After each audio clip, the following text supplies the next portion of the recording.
So this is a video I didn't think I would end up doing, to be honest with you. It's a response to some of the comments that have been made on my video on Akemi and the feminism issue that I got from the show, impressions that I had had. And for those of you who are not in the know or just trying to get a context of where I'm coming from, I'll leave a link to it below. But that being said, I first want to say that thank you and that I appreciate the conversations that have been taking place because of whatever thoughts that were provoked during this video, no matter what side of it you are on. And quite honestly, I'm a bit surprised by the turnout, to be honest with you. It was kind of weird kind of seeing that. That being said, I also appreciate some of you correcting me on some things about the show, such as that it was done by a Western studio and therefore wasn't exactly anime. Japanese inspired to be sure, but was still a Western studio. So for that particular correction, you have my thanks. And you also have my thanks for any comments that people made that kind of caused me to maybe rethink my impressions on the show. And some cases it didn't change my mind, but other cases it did. So regardless, initially when I did that video, I was content to just kind of move on, and I did. But as I was reading back over some of the comments recently, it really kind of inspired me to respond to what I think is potentially a misperception, I think, of where the characters, where they're taking place, the show overall, as well as the community and society that watches these shows and others like them, and what their takes are. So I'm going to be doing kind of a devil's advocate for both views. So just be warned. But many of you have said that you found Akemi's story to be inspiring, even disagreeing with my opinion that Akemi's journey from wanting freedom from the patriarchal system to staying in the system to attain power undercut its feminist undertones that the creator said that they were going for. Some went even further, saying that I was mansplaining and that this was just a typical male trying to explain something that only women understand. This was something I found myself corrected on a bit when some of you pointed out your views that Akemi had changed her priorities because she had found a larger purpose within a strictly controlled system that she realistically couldn't really escape from, but was given the opportunity to make the most of it, being the wife of the emperor. And while I do think the latter point of her not being able to escape from the system is questionable, I definitely think the former was correct, that she did find a larger purpose beyond just trying to seek out her own freedom. She kind of had a Batman moment, I guess you can say, and wanted to live for a larger purpose and achieve something greater for other people in her position or potentially in her position. So I get that. That made sense to me. The priorities, with that point of view pointed out to me, had changed and had changed for good reason. It didn't come out of nowhere. So on that end, I do stand corrected. Having said that, I also saw comments that took a more extreme view of people who questioned this and said it was typical male sexism at work. And honestly, I think that's judging people without really knowing them.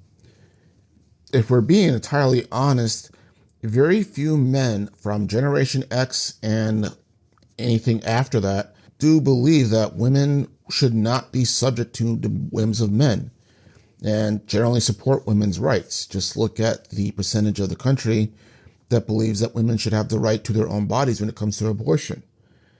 That doesn't sound a lot like men wanting women to always bow down and suck their dicks with no questions asked, if I'm being honest. And I have rarely, if to none at all, seen anyone say publicly that women should be abused or assaulted or taken advantage of. Again, at least publicly. I'm sure there are dark webs out there that probably do have people saying that. And to that, yeah, they're misogynist and sexist. That's just straight.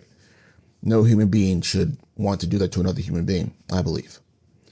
But I also think that there needs to be a realization to the nuance to where these other men who don't believe in this stuff and who don't think that women should be taken advantage of are coming from.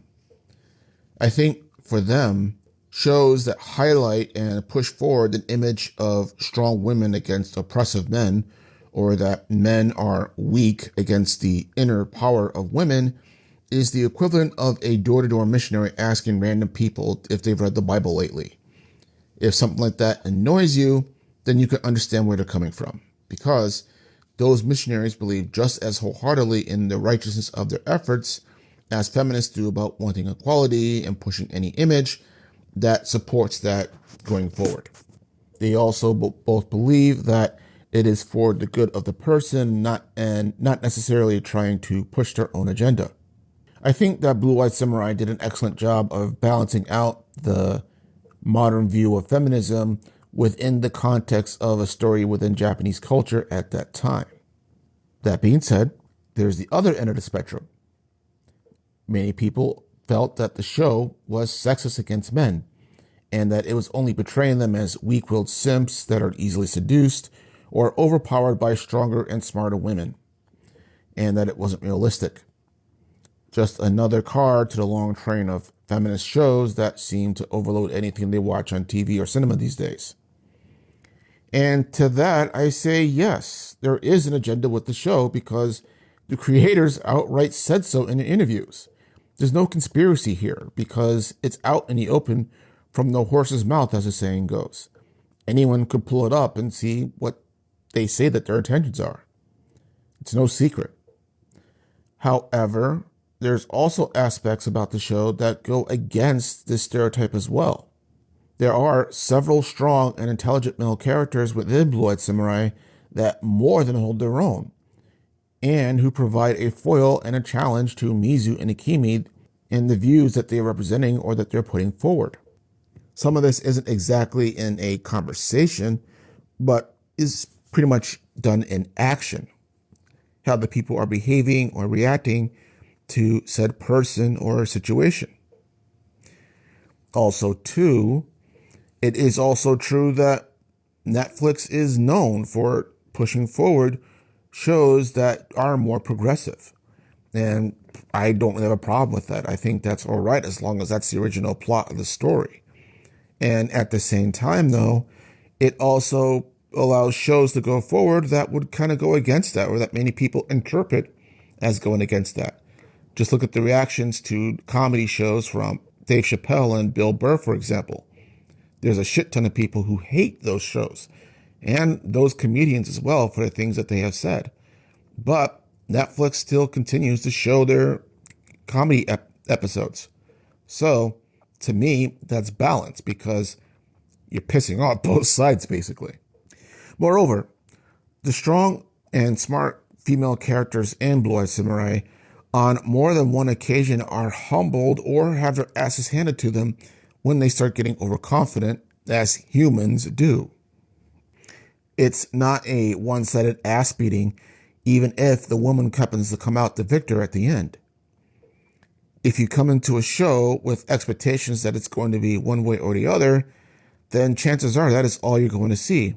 And you're going to miss the little nuances that might push against that. And even if it doesn't, if you see one part of that show that does follow the expectation, it doesn't necessarily mean that the rest of it also follows the same beat. The rest of the show or other parts of the show could be complete opposite, but because you may have been triggered by that one scene or that one character at one moment, everything else goes out the window and you're just seeing red at that point.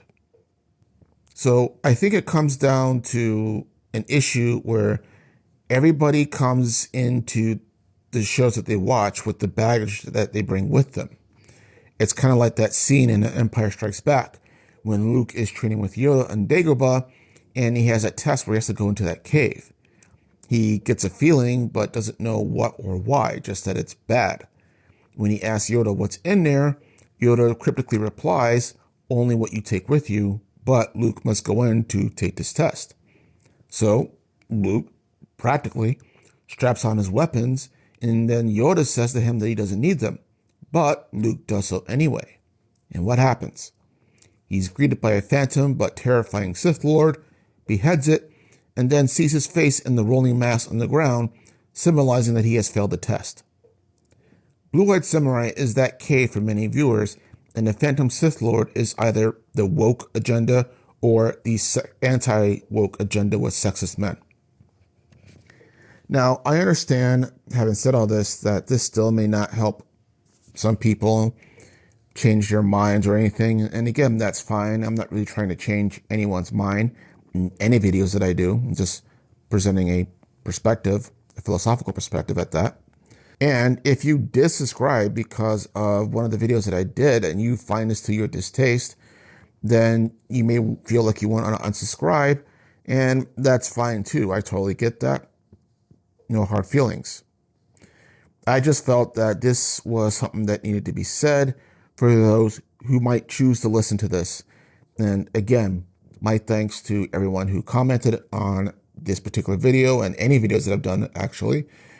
And regardless of how you feel about it and what your position is, I do hope you all have a good day. I would encourage you not to judge other people too quickly, but take care of yourselves. And this is the Fictional Mindbender. See you later.